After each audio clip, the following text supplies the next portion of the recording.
25 सप्ताह की कार्ययोजना के अंतर्गत आज आपके समक्ष कक्षा 1 की गणित की 14वें सप्ताह के तीसरे दिन की शिक्षण योजना प्रस्तुत है। इस शिक्षण योजना का उद्देश्य है कि बच्चे 51 से 99 तक की संख्याओं के नाम के साथ प्रतीक को समझ लेते हैं, लिख लेते हैं और उनकी मिलान कर लेते हैं। यहाँ पर संसाधन लेंगे गिनमाला, पर्ची, 1 से 9 तक की संख्या के 3 सेट, माचिस की तिल्लियाँ और डंडियाँ। सबसे पहले हम यहाँ पर 12 से 14 मिनट का समय लेंगे गणितीय बातचीत करने के लिए। गिनमाला के द्वारा यहाँ बच्चों को हम अभ्यास कराएंगे या गतिविधि कराएंगे। आप यहाँ बच्चों को गिनमाला दिखाएं और बताएं कि माला में 2 रंगों के 10 मोती होते हैं जो एक के बाद एक होते हैं। पहले 10 मोती सफ़ेद हैं तो फिर 10 मोती लाल है और उसके बाद फिर 10 सफ़ेद फिर लाल, इस तरह से ये होते हैं। उसके बाद शिक्षक बच्चों को गिनमाला में 65 संख्या को गिनकर दिखाएं और वहाँ पर कागज़ की एक पर्ची टांग दें। यानी कि आपने इनमें 65 गिनकर दिखाया बच्चे को, तो आप 10, 20, 30, 40, 50, 60 और फिर 5 गिनकर वहाँ पर पर्ची टांग देंगे।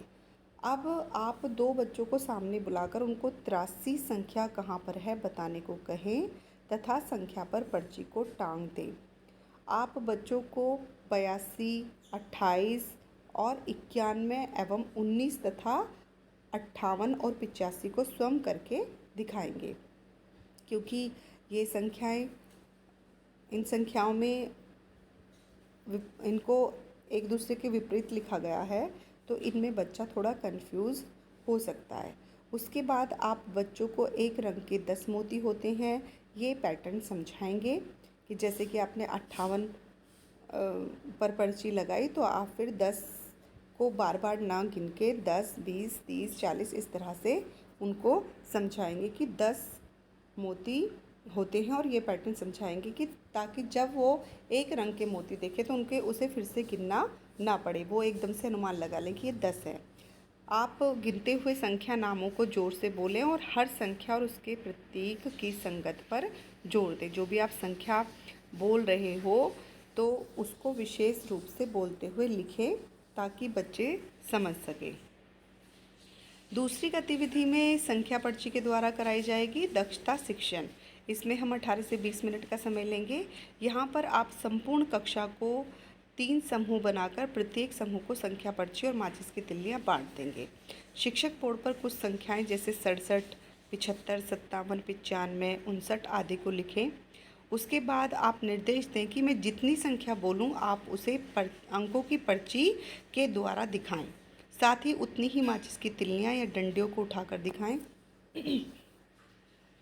उसके बाद आप सभी बच्चों की समूह कार्य में सहभागिता सुनिश्चित करें। यानी कि आप जो भी संख्या बोलेंगे बच्चे उसी पर्ची को उठाकर दिखाएंगे और उतनी ही तिल्लियाँ या माचिस की तिल्लियाँ या डंडियाँ उठाकर दिखाएंगे और आप ये देखेंगे कि सभी बच्चे इस गतिविधि में प्रतिभाग करें। शिक्षक बच्चों की आवश्यकता अनुसार मदद भी करेंगे। अगर कोई बच्चा नहीं कर पा रहा है या समझ नहीं पा रहा है तो आप उसकी मदद करेंगे। शिक्षक बच्चों को अपनी बात कहने का पर्याप्त समय देंगे। आप बोर्ड पर एक जोकर का चित्र बनाकर उसके सही घर पर पहुंचाने को कहें। आप एक जोकर का चित्र बना दें और फिर घर जो बनाए हैं आपने उनमें संख्याएं लिख दें और फिर उसमें उनको पहुंचाने के लिए कहें। अब आप हर समूह से ऐसी संख्या बोलने को कहें जिसमें कम से कम एक अंक 8 का हो। जो भी आपने समूह बनाए हैं तो उनसे कहेंगे कि आप ऐसी संख्या बोलोगे जिसमें 8 ज़रूर आता हो। शिक्षक हर समूह से अलग अलग बच्चों को बोर्ड पर बुलाएं तथा बच्चों से उसे गिनकर डिब्बे में संख्या लिखने को कहें।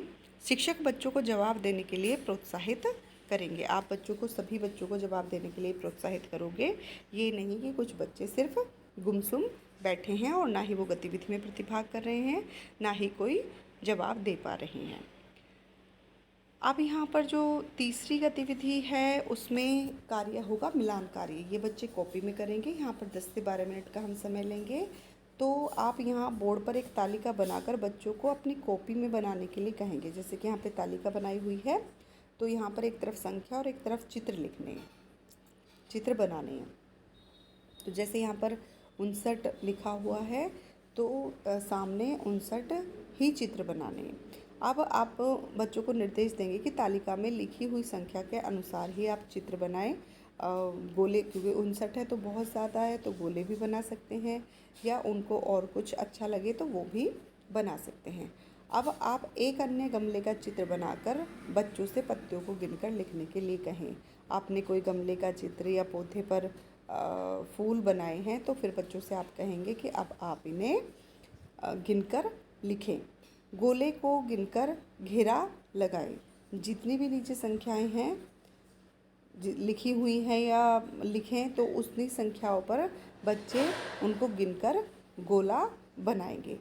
अब इतना करने के बाद आप देखेंगे कि क्या 70% बच्चों ने आपके द्वारा पूछे गए प्रश्नों का सही उत्तर दिया, जो भी आपने इस शिक्षण योजना में पूछे हैं। यदि हाँ, तो आप 14वें सप्ताह का तीसरा कार्यपत्रक कराएंगे, और यदि नहीं तो आप इस योजना में बदलाव करते हुए इसे दोहराएंगे।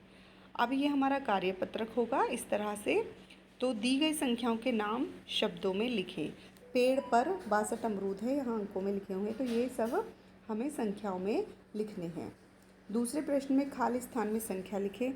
माचिस की डिब्बी में 62 तिल्लियाँ हैं, यहाँ पर शब्दों में लिखा हुआ है, तो इनको अंकों में लिखना है। उसके बाद यहाँ पर शब्दों और अंकों में लिखे हुए हैं अंक, तो इनको मिलान करना है। 79 है तो वो देखेंगे कि कहाँ पर है, 86 कहाँ पर है। इस तरह से सभी का हम मिलान करेंगे। अब सही उत्तर पर सही का निशान लगाएं। 68 लिखा हुआ है तो यहाँ पर देखना है कि 68 कौन सा है। 78, 87 और 68, इसी तरह से 53 और 91, तो इनको देखेंगे कि कौन सा सही है, तो उस पर बच्चे निशान लगाएंगे, तो उनको पता चल जाएगा। 19 नहीं, 19 ऐसे नहीं बनता। 19 तो 1 और 9, 1 और 9 के द्वारा बनता है, तो ये 91 होगा। तो इस तरह से हमारी ये 14वें सप्ताह के तीसरे दिन की शिक्षण योजना पूर्ण होती है। लेकिन आप ये सुनिश्चित ज़रूर करें कि प्रत्येक बच्चा गतिविधि में भाग ले, और अगर कोई बच्चा किसी कारण से नहीं कर पा रहा है तो आप उसको रेमेडियल शिक्षण के द्वारा अन्य बच्चों के साथ लाने का प्रयास करें।